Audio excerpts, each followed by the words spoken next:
நிறைவேற வேண்டிய உடன்படிக்கைகள் பற்றி நாம் பார்க்க போகிறோம். உடன்படிக்கை என்றாலே ஒப்பந்தம், கவனன்ட், டெஸ்டமெண்ட், அக்ரிமெண்ட் என்று பல அர்த்தங்கள் உண்டு.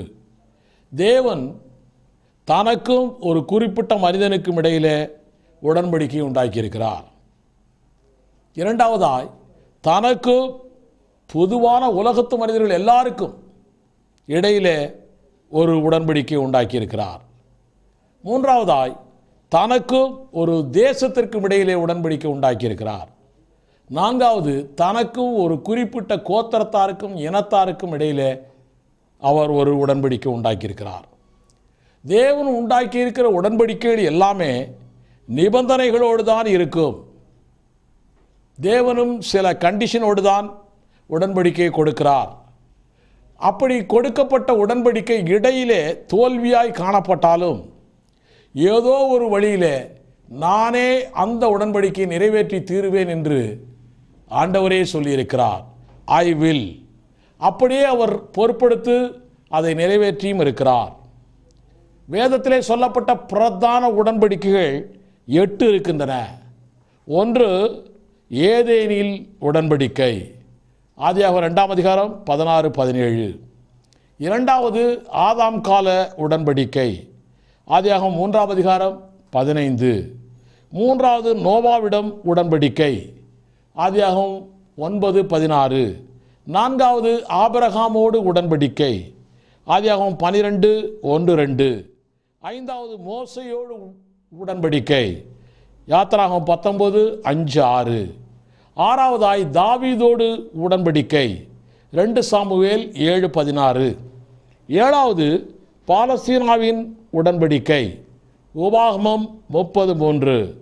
எட்டாவது புதிய உடன்படிக்கை, எபிரெயர் 8:8. அத்தனை உடன்படிக்கைகளுக்குமே பேசிக் நோக்கம் ஒன்றே ஒன்று இருக்கிறது. அது என்னவென்றால், ஒன்று, பூமியிலே மனிதர்கள் நூறத்தனை ஆசீர்வாதத்தோடு வாழ்ந்து இந்த பூமியை ஆண்டு கொள்ள வேண்டும். இரண்டாவது, பக்தி உள்ள சந்ததியோடு மறுமையிலே நித்திய ஜீவனை இந்த மனிதன் சுதந்திரிக்க வேண்டும். இந்த இரண்டு காரியங்களுக்காகத்தான் தேவன் மனிதனோடு உடன்படிக்கை செய்து கொண்டிருக்கிறார். இந்த 8 உடன்படிக்கைகளிலே முதல் 5 நிறைவேறிவிட்டன அல்லது நிறைவேறி கொண்டிருக்கின்றன என்று சொல்லலாம். கடைசி 3 தான் நிறைவேற வேண்டும். அவைகளை பற்றி தான் இன்றைய தினத்தில் நாம் பார்க்க போகிறோம். முதலாவது தாவீதோடு உடன்படிக்கை, இரண்டாவது பாலஸ்தீனாவின் உடன்படிக்கை, மூன்றாவது புதிய உடன்படிக்கை. இந்த 3ம் இஸ்ரேல் மக்களுக்கு நிறைவேற வேண்டியதாக இருக்கிறது. 2 சாமுவேல் 7ஆம் அதிகாரம் வாசித்தால் தெரியும். நாத்தான் தீர்க்கதரிசியின் மூலமாய் தாவீதுக்கு கொடுக்கப்பட்டிருக்கிறது ஒரு உடன்படிக்கை. இது 3 பிராமிஸ்களை, வாக்குறுதிகளை கொண்டிருக்கிறது. ஒன்று, தாவீதின் கோத்திரம் என்றென்றுமாய் நிறுவப்படும். தாவீதின் கோத்திரம் என்றென்றுமாய் நிறுவப்படும். இரண்டாவது, தாவீதின் சிங்காசனம் என்றென்றுமாய் நிறுவப்படும். மூன்றாவது, தாவீதின் சாம்ராஜ்யம் என்றென்றுமாய் நிறுவப்படும். ஃபர்ஸ்ட் கோத்திரம், இரண்டாவது சிங்காசனம், மூன்றாவது சாம்ராஜ்யம். இந்த 3 வாக்குத்தத்தங்களோடு தாவீதோடு உடன்படிக்கை தேவன் செய்கிறார். இந்த வாக்குத்தத்தங்கள் 3ம் நிறைவேற வேண்டுமானால் தாவீதுடைய குடும்பம், ஃபேமிலி, தாவீதுடைய கோத்திரம், யூதா கோத்திரம், தாவீதுடைய ராஜ்யம் எல்லாம் இன்றைக்கும் இருக்க வேண்டுமே. இன்றைக்கு தேதியிலே வீடெல்லாம் இல்லையே. தாவீதின் குடும்பம், பரம்பரை, தாவீது முதல் எக்கோனியா எனப்படும் யோகாக்கின் ராஜா வரைக்கும் தேசத்தை ஆண்டது. நேபுகாத் நேச்சரால் சிறைப்பட்டு போன பிற்பாடு எரேமியா 22:23 முதல் 30 வசனங்கள், நேபுகாத் நேச்சாரால் இஸ்ரேல் மக்கள், யூதா தேசத்து மக்கள் எல்லாம் சிறைப்பட்டு போன பிற்பாடு எந்த தாவீதுடைய வித்தும் எந்த தாவீதுடைய பரம்பரையும் யூதாவை ஆளவில்லை. இரண்டாவது காரியம், யோகாக்கின் என்ற ராஜா தான் கடைசி ராஜா யூத பரம்பரையில். இந்த கடைசி ராஜா சிறையிருப்புக்கு பின்னாலே நேபுகாத்நேச்சருடைய கண்ட்ரோலிலே யூதா தேசம் இருந்தது. அதற்கு சிதைக்கியா ராஜாவாக்கப்பட்டான். சிதைக்கியா ராஜாவாக்கப்பட்டான். 2 ராஜாக்கள் 24ஆம் அதிகாரம் 17ஆம் வசனம் சொல்லுகிறது. இந்த சிதைக்கியா என்பவன் சாலமோன் பரம்பரையும் அல்ல, நாத்தானின் பரம்பரையும் அல்ல, தாவீது பரம்பரை அல்ல. எஸ்ரா காலத்திலே சிறைப்பட்டவர்கள் மீண்டும் தேசத்திலே குடியேறினார்கள். ஆனாலும் அவர்களுக்கு ராஜரீகம் கிடைக்கவே இல்லை. அதற்கு பிறகு மேதிய பெர்சிய ராஜ்யம் வந்தது. அந்த ராஜ்யம் போன பிற்பாடு கிரேக்க சாம்ராஜ்யம் வந்தது. கிரேக்க சாம்ராஜ்யத்துக்கு பிற்பாடு ரோம சாம்ராஜ்யம் வந்தது.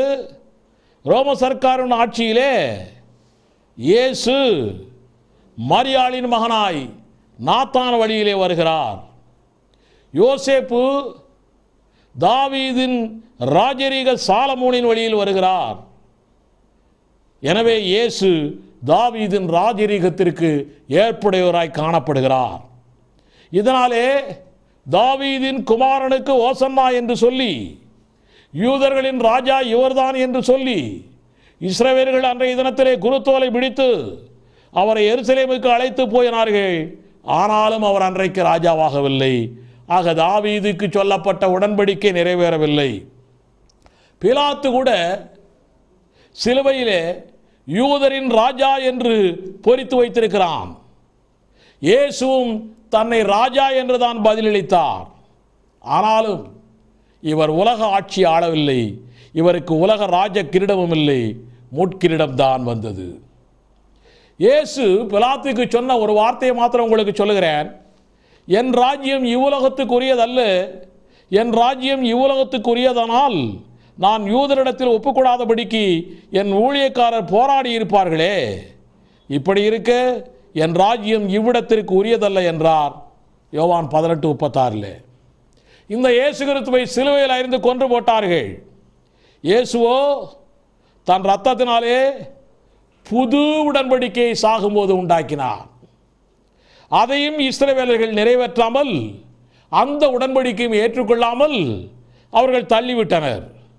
அதனாலே அந்த உடன்படிக்கை புறஜாதிகளாகிய நமக்கு கிடைத்தது. ஹல்லேலூயா. ஆக தாவீதின் உடன்படிக்கை, இயேசுவின் புதிய உடன்படிக்கை, இவை இரண்டுமே இன்று வரை, முதலாம் வருகையிலும் சரி, இன்று வரைக்கும் இஸ்ரவேலருக்கு நிறைவேறவே இல்லை. ஆபிரகாமுக்கு ஆதியாகமம் 15ஆம் அதிகாரம் 18 முதல் 21 வசனத்திலே சொல்லப்பட்டிருக்கிறது. பாலஸ்தீனா தேசம் முழுவதும் இஸ்ரவேலருக்கு கொடுக்கப்படும் என்று தேவன் உறுதியளித்திருக்கிறார். இந்த பாலஸ்தீனா தேசம் முழுவதும் இஸ்ரவேலருக்கு கைக்கு வராதனாலே பாலஸ்தீனா உடன்படிக்கையும் இன்னும் நிறைவேறவில்லை. முதலாம் வருகை வரைக்கும் நிறைவேறவில்லை.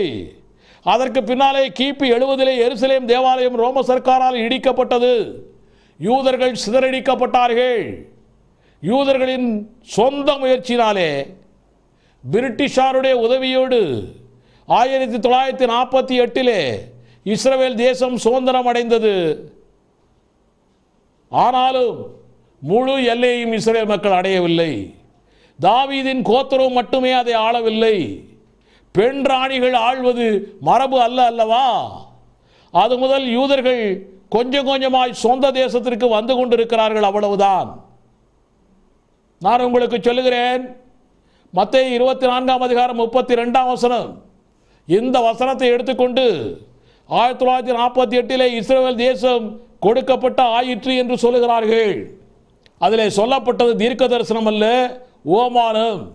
தீர்க்க தரிசனம் என்றால் அத்திமரம் அரசியலை குறிக்கும். லூக்கா 21:29 வாசித்தால் இதே காரியம்தான் சொல்லப்பட்டிருக்கிறது. அத்திமரத்தையும் மற்ற எல்லா மரங்களையும் பாருங்கள் என்கிறார். மரங்கள் துளிர்விட்டால் வசந்த காலம். மத்தேயு 24:5 முதல் 27 வரையிலான காரியங்களை காணும் பொழுது அவர் வருகை சமீபம் என்று அறிய வேண்டியிருக்கிறது. மத்தேயு 24:33 வாசியுங்கள். இயேசுவின் ரகசிய வருகையிலே சபை எடுத்துக்கொள்ளப்பட்ட பிற்பாடுதான் முழுமையாய் இஸ்ரேல் மக்கள் எல்லாரும் வந்து சேர்ந்து அந்தி கிறிஸ்துவின் ஒப்பந்தத்தோடு எருசலேமை கட்டி தொழுது கொள்ளுவார்கள். அப்பொழுது அந்தி கிறிஸ்து 2 தெசலோனிக்கேயர் 2ஆம் அதிகாரம் 4ஆம் வசனத்தின்படி அவன் செயல்படுவான். அவன் எப்படி செயல்படுவானா? பவுல் எழுதுகிறார், அவன் எதிர்த்து நிற்கிறவனாயும் தேவன் எனப்படுவது எதுவோ ஆராதிக்கப்படுவது எதுவோ அவன் எல்லாவற்றுக்கும் மேலாக தன்னை உயர்த்துகிறவனாயும் தேவனுடைய ஆலயத்தில் தேவன் போலே உட்கார்ந்து தன்னைத்தான் தேவன் என்று காண்பிக்கிறவனுமாக இருப்பான். அப்போதுதான் அந்த இஸ்ரேல் மக்களுக்கு உண்மையான மேசியா இன்னார் என்று புரியும். உண்மையான மேசியாவை கொன்றுவிட்டோமே என்ற ஒரு உணர்வு வரும். யாக்கோபின் இக்கட்டு காலமும் ஆரம்பமாகும். எரேமியா 37 இயேசு ஓலியமலை காலடி வைத்து 2ஆம் முறை இந்த பூமியில் இறங்குவார். அதை கண்டு இஸ்ரவேல் எல்லாரும் ரட்சிக்கப்படுவார்கள். ரோமர் 11ஆம் அதிகாரம் 25 முதல் 27 வசனங்கள் சொல்லுகின்றன. அப்போதுதான் ஆதியாகமம் 15ஆம் அதிகாரம் 18 முதல் 21 வசனத்திலே ஆபிரகாமுக்கு சொன்ன கானான் தேசம் முழுவதும் ஆளுகைக்கு கொடுக்கப்படும். பாலஸ்தீனாவின் உடன்படிக்கை இப்படியாய் நிறைவேறும். தாவீதின் உடன்படிக்கை நிறைவேறும்படியாய் தாவீதின் ராஜரீக வம்சத்திலே இயேசுவே 1000 வருட ஆட்சியை இந்த பூமியிலே நிலைநாட்டி தலைமையேற்பார். இஸ்ரவேலர்கள் எல்லாரும் அவருக்கு கீழிருந்து ஆளுவார்கள். இப்படியாய் தாவீதின் உடன்படிக்கையில் உள்ள 3 வாக்குத்தத்தங்களும் நிறைவேறும். மரியாளுக்கு லூக்கா 1:31-32 சொன்ன அந்த தீர்க்க தரிசனமும் நிறைவேறும். அப்போஸ்தலர் 15:17 சொல்லுகிறது, வாசிக்கிறேன் கேளுங்கள். நான் இதற்கு பின்பு திரும்பி வந்து விழுந்து போன தாவீதின் கூடாரத்தை மறுபடியும் எடுப்பித்து அதிலே பழுதாய் போனவைகளை மறுபடியும் சீர்படுத்தி அதை செவ்வையாக்க நிறுத்துவேன் என்று இவைகளையெல்லாம் செய்கிற கர்த்தர் சொல்லுகிறார் என்று எழுதியிருக்கிறது. இதைத்தான் தாவீதின் உடன்படிக்கையிலே நம்முடைய ஆண்டவர் நிறைவேற்றப் போகிறார். அந்த காலகட்டத்தில் இஸ்ரவேலர்கள் எல்லாரும் ரட்சிக்கப்படுகிற அந்த காலகட்டத்தில் புதிய உடன்படிக்கை நம்முடைய ஆண்டவராகிய இயேசு கிறிஸ்துவாலே 1ஆம் வருகையிலே உண்டாக்கப்பட்ட புதிய உடன்படிக்கை இஸ்ரவேல் மக்களால் ஏற்றுக்கொள்ளப்படும், நிறைவேற்றப்படும். எரேமியா 31 முதல் 37 வசனங்கள், எபிரேயர் 8ஆம் அதிகாரம் 10ஆம் வசனம். ஆக பூமியிலே நடக்கும் இந்த காரியங்கள் எல்லாம் பார்க்கும் பொழுது நிறைவேறாத இந்த 3 உடன்படிக்கைகளும் விரைவில் நிறைவேறப் போகிறது என்று நாம் அறிந்திருக்கிறோம். நம் தேவன் எப்பொழுதுமே சொன்னதை செய்கிறவர், செய்கிறதை மாத்திரமே சொல்லுகிற தேவன். அவர் மனமாற மனுபுத்திரர் அல்ல. 8 உடன்படிக்கைகளிலே இன்னும் இஸ்ரவேல் மக்களுக்கு நிறைவேறாத உடன்படிக்கைகள் 3. அந்த 3ஐயும் இயேசு கிறிஸ்து 2ஆம் வருகையிலே நிச்சயமாய் நிறைவேற்றுவார். ஹல்லேலூயா, ஆமென்.